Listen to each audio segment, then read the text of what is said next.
नमस्कार, न्यूज़आवर के खास कार्यक्रम में आपका स्वागत है। मैं हूं देवेंद्र कुशवाहा। इस कार्यक्रम में हम बात कर रहे हैं यूपी के हाथरस में मची भगदड़ की। बता दें कि भोले बाबा के सत्संग के बाद हुई भगदड़ में अब तक के 122 लोगों की मौत हो गई। 4 जिलों हाथरस, अलीगढ़, एटा और आगरा में रात भर शवों का पोस्टमार्टम हुआ है। परिजन अपनों की लाश को लेकर इधर उधर भटकते रहे। हालांकि प्रशासन ने अब तक 121 मौत की पुष्टि की है। वहीं हाथरस भगदड़ कांड को लेकर सरकार सख्त कार्रवाई का मन बना चुकी है। सीएम योगी आदित्यनाथ ने प्रेस कॉन्फ्रेंस कर कहा है कि इस घटना की न्यायिक जांच होगी। सीएम योगी ने कहा कि सेवादार प्रशासन को अंदर नहीं जाने देते हैं और हादसे के बाद सेवादार मौके से फरार हो गए। सुनते हैं सीएम योगी ने क्या कुछ कहा। इस कार्यक्रम में जो सज्जन वहां पर अपना उपदेश देने के लिए आए थे, उनका कार्यक्रम या उनकी कथा संपन्न हुई तो कथावाचक के मंच से उतरने के बाद जीटी रोड में जैसे ही उनका काफिला आया था तो उन्हें छूने के लिए जब महिलाओं का एक दल उधर बढ़ा तो उनके पीछे पीछे भीड़ गई और इसी के बाद वे एक दूसरे के ऊपर चढ़ते गए। सेवादार भी लोगों को धक्का देते रहे, जिसके कारण दोनों ओर, जीटी रोड के दोनों ओर और जीटी रोड के अंदर भी ये सब हादसा वहां पर होता हुआ दिखाई दिया। इसका सबसे दुखद पहलू यह था कि इस प्रकार के आयोजन में जो सेवादार प्रशासन को अंदर घुसने नहीं देते, दुर्घटना होने के तत्काल बाद या दुर्घटना के दौरान प्रारंभिक रूप में इन्होंने पहले वहां पर इस मामले को दबाने का प्रयास किया, लेकिन जब उन्हें प्रशासन ने हॉस्पिटल ले जाने की कार्रवाई प्रारंभ की तो इनमें ज्यादातर सेवादार वहां से भाग गए। इस पूरी घटनाक्रम के लिए हम लोगों ने एडीजी आगरा की अध्यक्षता में एक एसआईटी गठित की है, जिसने अपनी प्रारंभिक रिपोर्ट दी है और इस घटना की तह में जाने के लिए उनसे कहा गया है। बहुत सारे ऐसे पहलू हैं जिन पर जांच होनी बहुत आवश्यक है। इस मामले में सपा प्रमुख अखिलेश यादव ने कहा है कि अगर अनुमति 50,000 लोगों की थी तो प्रशासन क्या सो रहा था? क्यों जाने दिया लोगों को? बैरिकेडिंग कहां थी? रोकने के इंतजाम कहां थे? सरकार की वजह से जाने गई हैं। सरकार की वजह से ऑक्सीजन नहीं मिला, एम्बुलेंस नहीं आई। सुनिए अखिलेश यादव सपा प्रमुख ने क्या आरोप लगाए। ये बात प्रशासन को वहां पर करनी चाहिए थी कि अगर अनुमति 50,000 की थी तो प्रशासन क्या सो रहा था? क्या क्यों जाने दिया लोगों को? अगर उनके पास अनुमति थी तो बैरिकेडिंग कहां थी? रोकने के इंतजाम कहां था? और अगर इस तरह के लोग आ रहे थे तो अपनी फोर्स क्यों नहीं बढ़ाई उन्होंने? और उनको जानकारी देनी चाहिए आयोजकों को कि आपके आयोजन की वजह से इतने बड़ी संख्या में लोग आ रहे हैं, इनके इंतजाम के लिए हम क्या करें? प्रशासन को तैयारी करनी पड़ती है। इसलिए अपनी जिम्मेदारी किसी और के सर पर न मढ़े। सरकार की जिम्मेदारी थी, सरकार की वजह से जाने गई हैं, सरकार की वजह से ऑक्सीजन नहीं मिली है, सरकार की वजह से दवाइयां नहीं मिली हैं, सरकार की वजह से एम्बुलेंस नहीं आई और सरकार की वजह से ही जिन शवों को जिस तरीके से ले जाया गया है। तो ये थे सपा प्रमुख अखिलेश यादव, जिन्होंने सीधे सीधे प्रशासन को जिम्मेदार ठहराया है, सरकार को जिम्मेदार ठहराया है कि अगर 80,000 लोगों की या 50,000 लोगों की अनुमति थी तो अगर अनुमति से ज्यादा लोग वहां पर पहुंच रहे थे तो प्रशासन क्या सो रहा था? क्या प्रशासन की जिम्मेदारी नहीं थी कि बैरिकेडिंग लगा करके उन्हें रोका जाए, यानी कि जितनी अनुमति है उतने ही लोगों को वहां पर जाने दिया जाए? लेकिन ऐसा कुछ नहीं हुआ।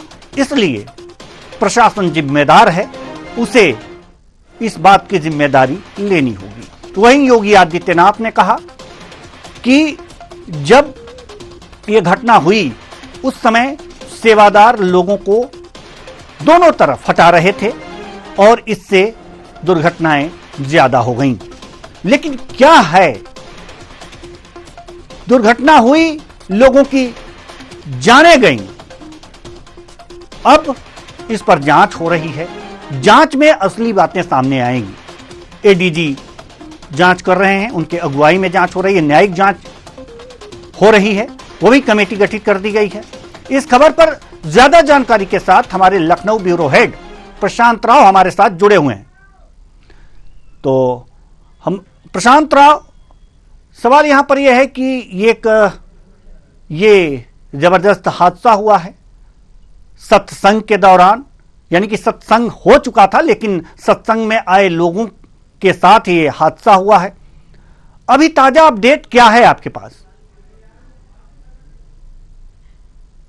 योगी आदित्यनाथ ने आज घटनास्थल हाथरस का दौरा किया था और इस दौरान जो घायल थे उनसे मुलाकात की थी। मुख्यमंत्री ने सभी का हालचाल जाना, साथ में जो वृद्ध महिलाएं थी और जो बच्चे थे वहां भी उस घाट में भी मुख्यमंत्री पहुंचे और सभी का हालचाल लेने के साथ ही मरीजों के जो परिजन थे उनसे भी उन्होंने पूछा कि किस तरीके का यहाँ उन्हें कल से उपचार दिया जा रहा है, उन्हें किसी प्रकार की परेशानी नहीं है। तो मुख्यमंत्री ने किसी प्रकार से धैर्य बनाया और साथ ही कहा कि जिस तरीके से केंद्र सरकार के द्वारा, राज्य सरकार के द्वारा जो आर्थिक सहायता दिए जाने की बात है वो तत्काल आप लोग सब लोग अपनी जो कागजात हैं वो प्रशासन को जमा करा दें और ये धनराशि आपको तुरंत अवमुक्त कर दी जाए।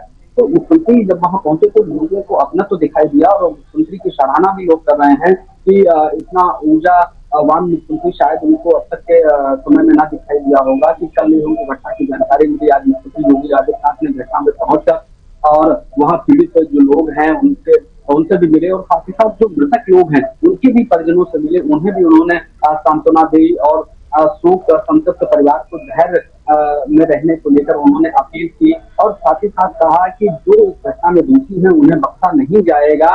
क्योंकि मुख्यमंत्री योगी आदित्यनाथ ने प्रेस कॉन्फ्रेंस करते हुए तमाम बातें कही हैं और यह भी उन्होंने कहा है कि जब ये सीएम योगी आदित्यनाथ हाथरस जब पहुंचे थे और उसके बाद जो उन्होंने जो बातें कही हैं उससे साफ साफ लगता है कि सेवादार भी इसमें शामिल थे इस दुर्घटना में, उनके कारण भी जो है दुर्घटनाएं बढ़ी हैं। क्या लगता है आपको?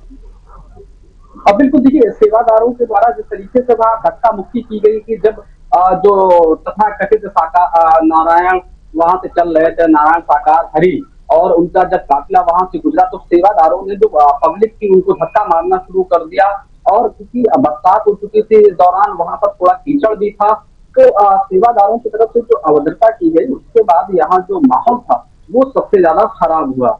खराबी का कारण यही था कि लोग धक्का मुक्की करते हुए जब आगे बढ़ने लगे और सेवादारों ने धक्का मुक्की इतनी तेज कर दी कि पब्लिक वहां से भागने लगी और जो बाबा की गाड़ियों का काफिला था उसका भी जो रफ्तार तेजी से बढ़ने लगी तो लोग डर के मारे वहां से भागने लगे क्योंकि गाड़ियों की रफ्तार कम नहीं हो रही थी। तो यही आपकी जो जांच में तथ्य भी सामने आए हैं उसमें ये बताया जा रहा है कि जैसे ही बाबा स्टेज से निकले, स्टेज से निकलने के बाद वो अपनी गाड़ी पर बैठे हैं और बैठने के दौरान लोग उनकी जो चरण रज या कुछ भी कहें वहां तो उनका आशीर्वाद लेने के लिए बड़े। वैसे सेवादारों ने वहां लोगों की भीड़ जो है तितर बितर करने को लेकर दोनों तरफ वहां जो है हाथ पकड़कर उन्हें धकेलना शुरू कर दिया। इसी दौरान बाबा की गाड़ियों का जो काफिला था उसका रफ्तार जब तेजी से बढ़ा है तो लोगों में एक तरफ से डर भी लगने लगा कि गाड़ियों से कहीं वो घायल ना हो जाए, इस वजह से भी लोग वहां भागने लगे। और जैसा कि आप बता रहे हैं प्रशांत राव की गाड़ियों की रफ्तार तेज थी, जो बाबा के साथ गाड़ियां चल रही थी उनकी रफ्तार तेज थी, इनकी भी गाड़ी की रफ्तार तेज थी, तो क्या इनकी गाड़ियों से भी कुचल करके कुछ दुर्घटनाएं हुई हैं? देखिए बिल्कुल अभी जांच चल रही है, हालांकि भी जांच में सामने नहीं आया है कि बाबा की गाड़ी से किसी अन्य गाड़ी से लोग कुचले गए हैं। अभी तो यही निकल कर रहा है कि लोग एक दूसरे के ऊपर अपने पैरों से कुचलते हुए निकले हैं जिस कारण वहां पे मौत हुई है और मौत इस कारण की हुई है कि क्योंकि वहां बरसात हुई थी तो कीचड़ भी था तो लोग जब दबे हैं नीचे तो उन्हें सांस लेने में काफी तकलीफें हुई तो ऐसे में उनकी दम घुटने से मौत हो गई, कुछ लोगों की हार्ट अटैक की मौत हो गई तो कुछ लोगों के उपचार के दौरान वहां मौत हुई है। निश्चित तौर से देखिए पुलिस इस तथ्य पर जांच कर रही है। आगरा के एडीजी और उसके साथ अलीगढ़ के कमिश्नर इस मामले की जांच कर रहे हैं। स्वयं कल जो है उत्तर प्रदेश के मुख्य सचिव मनोज सिंह और इसके साथ ही डीजीपी प्रशांत कुमार मौके पर पहुंचे थे। 3 मंत्रियों को लगाया गया है, जिसमें जो संदीप सिंह है, लक्ष्मी नारायण चौधरी, इसके साथ ही एक जो अहम मंत्री लगाए गए हैं वो है असीम अरुण। असीम अरुण IPS सेवा जो उन्होंने सक्सेस सेवानिवृत्ति ली है और अब उत्तर प्रदेश सरकार में वो कन्नौज से विधायक हैं और समाज कल्याण मंत्री हैं। उन्हें क्योंकि इस मामले में काफी नॉलेज है, क्योंकि तमाम मामले उन्होंने हैंडल किए हैं, तो ऐसे में ठीक चाहे फॉरेंसिक तत्व हो या आपराधिक तत्व हो या इस घटना को लेकर जुड़ी तमाम जो बातें हैं उस पर असीम अरुण अधिकारियों के साथ वहां बैठक की है। उन्होंने और इसके साथ पुलिस के अधिकारियों से भी उन्होंने मुलाकात की है, स्थानीय सूचना निकाय है उनके अधिकारियों से भी उन्होंने बैठक की है। वो तथ्य जुटाने की कोशिश कर रहे हैं और कोशिश के बाद मुख्यमंत्री योगी आदित्यनाथ को ये रिपोर्ट सौंपी जाएगी। रिपोर्ट सौंपे जाने के बाद निश्चित तौर से मुख्यमंत्री के जो तेवर हैं उन्होंने कह दिया किसी भी अपराधी को बख्शा नहीं जाएगा। लोग ये भी बता रहे हैं कि जब मुख्यमंत्री योगी आदित्यनाथ हाथरस में जब मरीजों को देख रहे थे उस समय उनकी जो भाव भंगिमा थी और इसके साथ उन्होंने जो परिजनों को आश्वासन दिया है कि एक भी कोई भी लापरवाह जिम्मेदार आयोजक बचेगा नहीं। अगर उनके द्वारा ये जो घटनाक्रम हुआ है, क्योंकि दोषी वह लोग भी हैं जिन्होंने प्रशासन को सही तरीके से जानकारी नहीं दी है, उन पर किसी भी तरीके से उत्तर प्रदेश सरकार उनको छोड़ने वाली नहीं है और कानून के तहत उन पर कठोर कार्रवाई हो उसको लेकर उत्तर प्रदेश सरकार काम करेगी ताकि न्यायालय के द्वारा उन्हें कठोर सजा मिले। जी प्रशांत राव, जैसा कि सपा प्रमुख अखिलेश यादव ने जो बयान दिया है कि जब 50,000 लोगों की अनुमति थी तो ऐसे में प्रशासन ने उस स्थल पर ज्यादा लोगों को जाने क्यों दिया, और दूसरी बात है कि बैरिकेडिंग क्यों नहीं लगाई, उन्हें रोका क्यों नहीं। क्या लगता है कि प्रशासन को इस मामले में कहीं ना कहीं से चूक हुई है? देखिए, सपा अध्यक्ष अखिलेश यादव उत्तर प्रदेश में मुख्य विपक्षी दल है। स्वाभाविक है कि उन्हें राजनीति करनी है और सत्ता पक्ष पे आरोप लगाने, प्रशासन के ऊपर आरोप लगाने। ये वही अखिलेश यादव है जब एक यज्ञ के कार्यक्रम से वापस लिया जाता तो धर्म की दुहाई देते थे और इसके साथ आस्था की दुहाई देते थे। आज ये जो मसला हाथरस में हुआ वो भी कहीं ना कहीं आस्था पर निर्धारित था और इसीलिए भारी संख्या में लोग वहां जुटे हुए थे। हालांकि तथाकथित जो वहां नारायण साकार हरि थे, उनके जो सेवादार थे, उनकी बदसलूकी के बाद इस घटना ने जन्म लिया और जन्म के बाद तमाम लोग जो है काल की जाल में समा गए हैं। निश्चित तौर से अखिलेश यादव जिस तरीके के आरोप लगा रहे हैं, इन बातों पर अगर ध्यान रख के पीड़ितों पर ध्यान दिया जाता और खासकर घटना की मुख्य वजह पर अगर जाया जाए तो बेहतर होगा। देखिए, उत्तर प्रदेश सरकार इसमें जो काम कर रही है उस पर लगातार अखिलेश यादव की तरफ से जो बात कही गई है कि सरकार जिम्मेदार है, वहाँ प्रशासन को इतनी व्यवस्थाएं करनी चाहिए और इसके साथ ही बैरिकेडिंग की व्यवस्था करनी चाहिए। निश्चित तौर से प्रशासन से जितने लोगों की अनुमति मांगी गई थी और जो सेवादार है देव प्रकाश, उसने बताया था कि 80,000 लोगों की अनुमति मांगी गई थी, लेकिन 2.5 लाख से ज्यादा लोग पहुंचे। पंडाल में जो बैठने की व्यवस्था थी वो 80,000 लोगों की बैठने की व्यवस्था की गई थी, लेकिन इसके इतर लोग जो है आसपास भारी संख्या में जुटे थे और कई जो है जिलों से लोग यहाँ सत्संग में शामिल होने आए थे। तो ऐसे में घटना जिस तरीके से हुई है उसमें अखिलेश यादव का सवाल उठाना, सरकार के ऊपर सवाल उठाना, यह जो है खैर उनका जो राजनीतिक धर्म है, लेकिन निश्चित रूप से प्रशासन ने जिस तरीके की व्यवस्थाओं को लेकर वहां अनुमति दी थी उसमें सीधा जो अगर देखा जाए कि एक तरीके से दोषारोपण है वो वहां के आयोजकों के ऊपर है, क्योंकि ये मामला किसी धर्म से जुड़ा हुआ था, किसी आस्था से जुड़ा हुआ था। तो निश्चित तौर से देखिए, मुख्यमंत्री योगी आदित्यनाथ को हिंदुत्व का ध्वजावाहक माना जाता है और साधु संतों के कार्यक्रम को लेकर हालांकि उन्होंने कभी कोई कंट्रोवर्सी नहीं रखी है, न ही तो उन्होंने राजनीति का अखाड़ा बनाया है। और देखिए, मुख्यमंत्री योगी आदित्यनाथ की तालीमता अभी भी है कि जो नारायण साकार शरीफ हैं उनके जो लाखों फॉलोवर्स हैं, फिर भी मुख्यमंत्री योगी आदित्यनाथ ने अपनी जो है मर्यादाओं को निभाते हुए और इसके साथ ही एक सूबे के मुखिया होते हुए उन्होंने कार्रवाई को अंजाम दिया है। निश्चित तौर से अभी जो आरोपी बाबा हैं, जो सेवादार हैं, वो भी फरार चल रहे हैं, उनको ढूंढने की कोशिश की जा रही है। मैनपुरी के एक आश्रम पर वहाँ छापेमारी की गई है, वहाँ 4 दरवाजे हैं, चारों दरवाजों पर भारी पुलिस बल लगा हुआ है और अंदर तमाम कागजात जो है खंगाले जा रहे हैं। बाबा का जो चाल चरित्र अब तक का रहा है, जब से वो नौकरी से निकले हैं तब से अब तक का उनका वहाँ जो पूरा डेटा खंगालने की कोशिश कर रही है पुलिस, तमाम जो है साक्ष्य जुटाने का वहाँ अभी कार्यक्रम चल रहा है। और इसके साथ ही देखिए अखिलेश यादव हो या समाजवादी पार्टी के तमाम नेता हो, इस घटना को जिस तरीके से राजनीतिक टूल दे रहे हैं, तो यह स्वाभाविक नहीं है, क्योंकि ये वही अखिलेश यादव है जो कभी नहीं। एक बात और सीएम योगी आदित्यनाथ ने भी कही है प्रशांत की, एक बात और सीएम योगी आदित्यनाथ ने कही है, वो ये कि ऐसे ऐसे आयोजनों में जो सेवादार होते हैं प्रशासन को अंदर नहीं जाने देते। तो क्या ये व्यवस्था यहां भी थी हाथरस में कि सेवादार प्रशासन को अंदर नहीं जाने दिए? अब बिल्कुल देखिए देवेंद्र जी, आपने सही सवाल उठाया है कि देखिए धर्म का मुद्दा होता है। ऐसे में जो अनुयायी होते हैं वो कभी कभी बहुत आक्रांता हो जाते हैं, बहुत आक्रामक हो जाते हैं और अपनी आस्था पे खिलवाड़ होते देख ये लोग उग्र प्रदर्शन करते हैं। आपको वो घटना याद होगी जवाहर बाग, मथुरा का जवाहर बाग, जिस तरीके से वहां हत्याकांड हुई, वहां एडिशनल एसपी की जान गई, कई सिपाहियों की जान गई, तो आस्था पर था। तो ऐसे में प्रशासन किसी आस्था के बीच में नहीं आना चाहता है। जब आयोजक स्वयं अपने जो प्रार्थना पत्र में, अपने शपथ पत्र पर लिख के दे रहे हैं कि सारी जिम्मेदारी हमारी होगी, है जिस बेस पे वहां उन्हें अनुमति मिली है, तो निश्चित तौर से प्रशासन का काम था कि बाहर पुलिस बल भारी संख्या में तैनात होना, और हालांकि भारी संख्या में पुलिस बल वहां तैनात था। और इसके साथ क्योंकि घटना के अंदर इस तरफ हुई है, तो अंदर जो घटना का होना उसका कारण यही था कि वहां स्वयं के बाबा के जो स्वयं सेवक थे वो वहां पूरी जिम्मेदारी निभा रहे थे। और इस जिम्मेदारी के दौरान जो घटना भी हुई है वो उन्हीं स्वयं सेवकों के आधार पर हुई। केवल ये नारायण साकार हरि नहीं, बल्कि अगर देखा जाए तो कई ऐसे यहाँ पर जो पंथ हैं वहां स्वयं सेवक अपने जो गुरु हैं या जो उनके अन्य जो महंत हैं उनकी जिम्मेदारी, चाहे वो सुरक्षा की हो, चाहे उनके सत्संग को लेकर वहां अन्य व्यवस्थाएं हो, उनकी वो निभाने का काम करते हैं। और यही कल नारायण साकार हरि वाले में भी हुआ कि वहां उनके जो सेवादार वहां मौजूद थे वही अपनी सुरक्षा व्यवस्था वहां पर मौजूदा तौर पर वो निभा रहे थे। वहां पर पुलिस प्रशासन को अंदर नहीं जाने दिया क्योंकि उनका ऐसा मानना था पुलिस जूते पहनकर कार्यक्रम में अंदर जाएगी तो उनकी आस्था भंग हो जाएगी। इसीलिए जो सेवादार हैं वो नंगे पैर वहां अपने महाराज की सेवा कर रहे थे। वो नारायण साकार हरि जिनको स्वयं का भविष्य मालूम नहीं था और वहां लाखों लोग जो वहां मौजूद थे उनका भविष्य मालूम नहीं था और कई सैकड़ा लोगों की वहां पर जान चली गई है। तो निश्चित तौर से ऐसे तथाकथित बाबाओं से लोगों को बचने की जरूरत है और जिस तरीके से भारत के ऋषि मुनि ज्ञान देते रहे उस आधार पर चलें तो ये आपका जो पाखंडवाद है उससे भी दूर रहेंगे और इस अंधभक्ति मार्ग से भी दूर रहेंगे।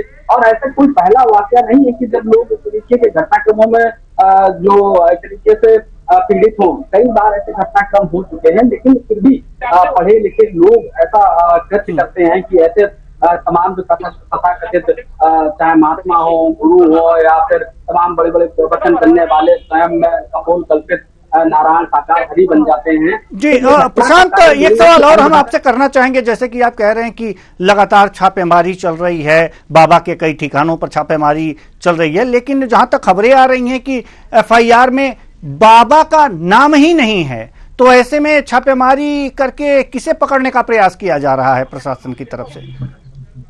बिल्कुल देखिए जी, हम रोकना चाहेंगे आपको प्रशांत जी, हम आपको रोकना चाहेंगे। हमारे साथ एक वरिष्ठ पत्रकार महोदय जुड़ चुके हैं, दीपेश भारद्वाज जी। बहुत बहुत स्वागत है आपका हमारे इस कार्यक्रम में। हमारे लखनऊ ब्यूरो हेड प्रशांत राव कुछ प्रश्नों के जवाब दे रहे हैं, तो ये इस प्रश्न का जवाब दे दें, इसके बाद हम आपके पास आते हैं। जी प्रशांत।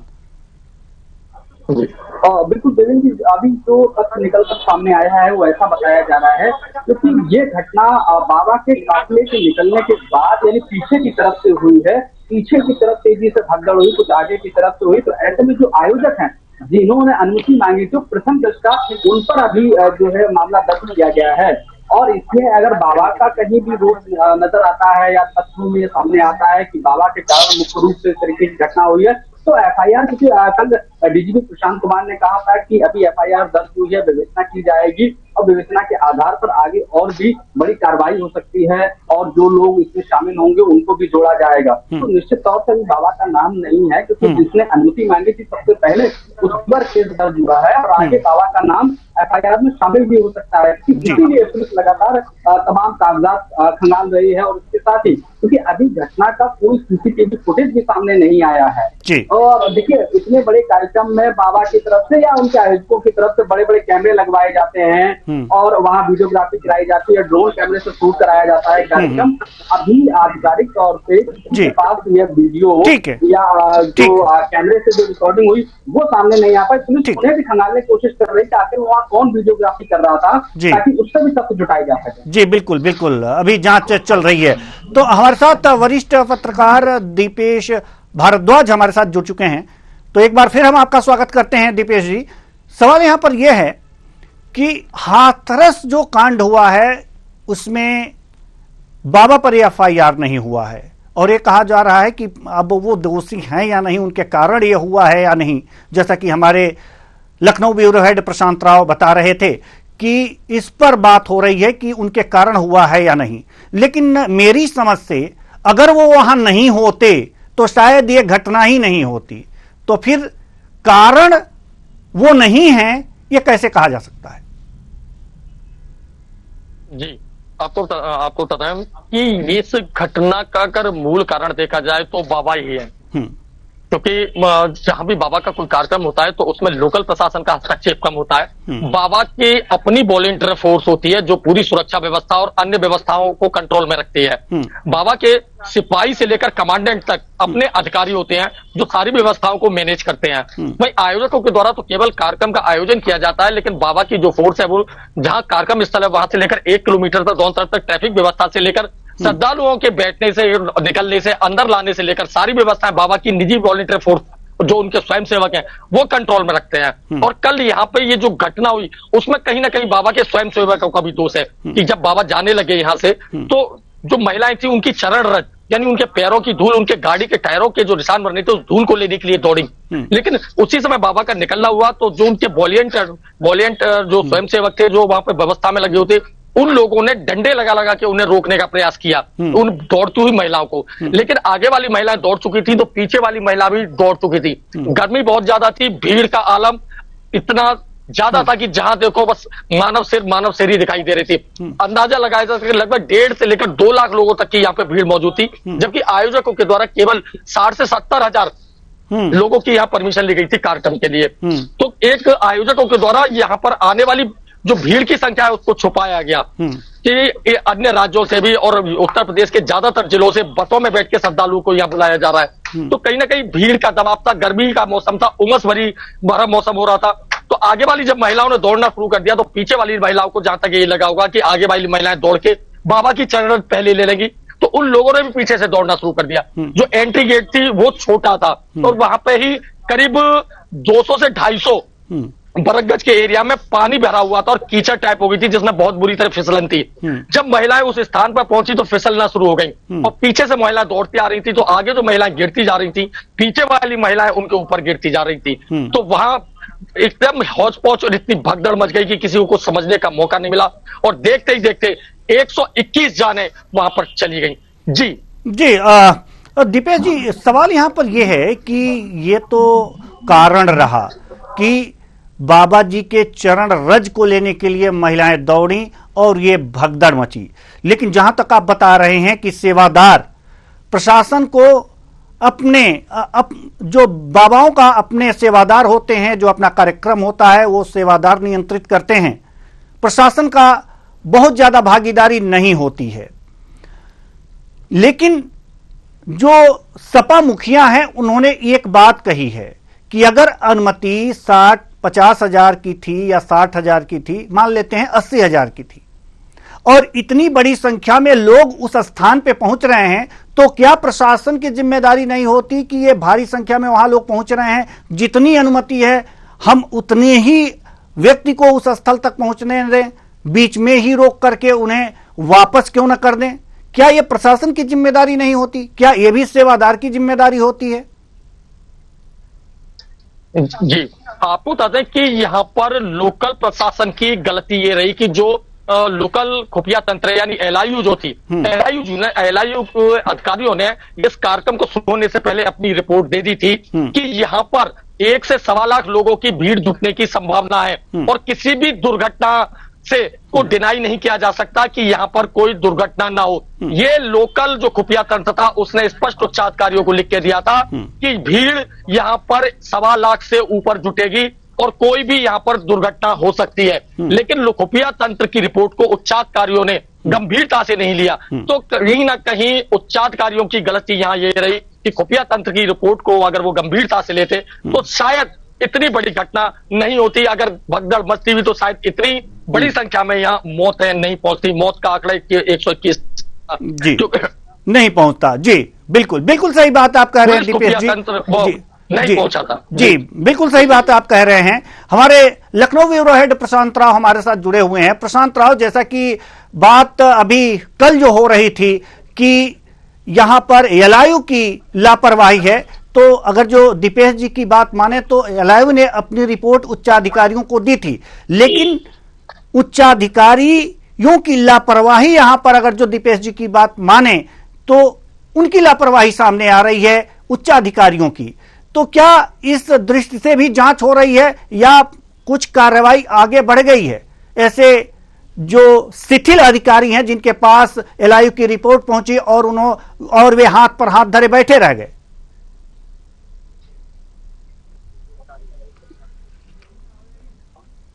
आदित्यनाथ लखनऊ में बैठेंगे वैसे ही हाथरस के अधिकारियों पर दाद जमना तय होगा। मुख्यमंत्री योगी आदित्यनाथ इसीलिए वापस धरातल में पहुंचे थे और वहां के अधिकारियों के साथ उन्होंने बैठक की और उनके साथ प्रमुख सचिव गृह भी मौजूद थे और तमाम वरिष्ठ अधिकारी मौजूद थे। और मुख्यमंत्री योगी आदित्यनाथ क्योंकि दूसरी बार के कार्यकाल में उन्हें गहन अनुभव हो चुका है कि किस तरीके से अधिकारी कार्यों को लेकर हीला हवाली करते छोटी सी बात का बतंगड़ बना देते हैं और बहुत से बातों को वो लोग नजरअंदाज करते हैं और एक छोटी सी बात कभी बड़ी घटना बन जाती है। जैसे अपने वरिष्ठ पत्रकार दीपेश जी ने कही है बात की एलआईयू ने पहले ही जानकारी उच्चाधिकारियों को दी थी, लेकिन उच्चाधिकारी ने उस पर गंभीरता से नहीं लिया। उन पर भी जांच निश्चित तौर से गिरेगी और चाहे वो पुलिस के अधिकारी हो या फिर प्रशासन के अधिकारी हो, दोनों पर निश्चित तौर से जांच गिरेगी। क्योंकि घटना में करीब 131 लोगों की मौत होना अब तक बताया जा रहा है और अभी और लोगों की संख्या इसमें बढ़ सकती है। कई लोग अभी 2 दर्जन से ज्यादा लोग इसमें गंभीर रूप से बताए जा रहे हैं जिनका की उपचार चल रहा है। और देखिए मुख्यमंत्री योगी आदित्यनाथ पुलिस अधिकारियों के साथ जो बैठक की उसके साथ ही जो उस सिग्नल राउत थाना क्षेत्र का थाना पुलिस था उसके साथ भी जो वहाँ के जो एसएचओ है वहाँ भी उनसे मुख्यमंत्री योगी आदित्यनाथ ने घटना की जानकारी ली, संबंधित वहाँ के एसडीएम तहसीलदार से भी जानकारी ली और एसपी के साथ ही एडीजी तक उन्होंने जानकारी ली और साथ ही साथ दीपेश जी ने जिस तरीके से एलआईयू की बात की वो भी उन्होंने चीज को लेकर भी जिक्र किया कि आखिर में इतना बड़ा कार्यक्रम चल रहा था तो प्रशासन को इस मामले में जानकारी दी गई कि नहीं दी गई, कितनी भारी संख्या में लोग जुट रहे हैं और इस जुटने को लेकर सबसे पहली जो मूल व्यवस्था होती है वो होती है स्थानीय प्रशासन की कि वो इन व्यवस्थाओं पर पैनी निगरानी रखे, पैनी निगरानी के साथ प्रशासन को जानकारी दें। यदि प्रशासन को जानकारी मिली कि किन अधिकारियों ने इसमें ढीला हवाली की, किसने लापरवाही की और किसने और ऊपर तक यह बात नहीं पहुंचाई थी, उस पर तय हो रहा है कि किन लोगों ने कुछ अधिकारी जो है गिरोह बनाकर भी इन बातों को दबाने की कोशिश करते हैं। तो उस पर भी मुख्यमंत्री योगी आदित्यनाथ ऐसे अधिकारियों को भी चिन्हित कर रहे हैं। निश्चित तौर से देखिए इस घटना के बाद प्रशांत एक बात अंत में हम आपसे जरूर पूछना चाहेंगे कि हाथरस पहुंचे थे सीएम योगी आदित्यनाथ, अभी स्टेटस क्या है उनका? अभी तो देखिए मुख्यमंत्री योगी आदित्यनाथ जो है थोड़ी देर पहले हाथरस में थे और हाथरस के कई अधिकारियों के साथ उन्होंने बैठक की। उससे पहले उन्होंने पीड़ितों से मुलाकात की थी और अलग अलग अधिकारियों से मुलाकात की है। पहले उन्होंने हाथरस के जिला प्रशासन से मुलाकात की और इसके साथ ही उन्होंने जो गंगा राव थाना क्षेत्र है और तहसील है वहां के अधिकारियों से उन्होंने मुलाकात की। उसके बाद एडीजी और एडीजी आगरा और अलीगढ़ कमीशन से उन्होंने बैठक की और साथ ही साथ इसके बाद अन्य बड़े जो प्रशासनिक अधिकारी थे, चाहे मुख्य सचिव उत्तर प्रदेश हो, डीजीपी उत्तर प्रदेश हो, इसके साथ ही प्रमुख सचिव गृह हो, ये सब अधिकारी उनके साथ मौजूद थे। अब मुख्यमंत्री योगी आदित्यनाथ लखनऊ वापस आने वाले हैं, जिसके तौर से लखनऊ जब वो आएंगे तो यह होगा कि उनकी कलम चलेगी और ऐसे जिम्मेदार अधिकारियों पर बड़ी गाज गिरेगी और उन पर कठोरतम कार्रवाई होगी। जी, कठोरतम कार्रवाई भी होनी चाहिए, गाज भी गिरनी चाहिए। बहुत बहुत धन्यवाद इस तमाम जानकारी के लिए, प्रशांत राव आपका भी और दीपेश जी आपका भी। तो कुल मिलाकर के देखा जा सकता है कि हाथरस का जो हादसा है वास्तव में दिल दहला देने वाला हादसा है। हालांकि हादसा तो हो गया है, जांच हो रही है, दोषियों पर कार्रवाई होगी, लेकिन वास्तव में भक्ति ठीक है, हम आम जनता से यही कहेंगे कि भक्ति तो ठीक है, लेकिन इस तरह की अंधभक्ति कभी नहीं करनी चाहिए। फिलहाल इस कार्यक्रम में इतना ही। मुझे दीजिए इजाजत। नमस्कार।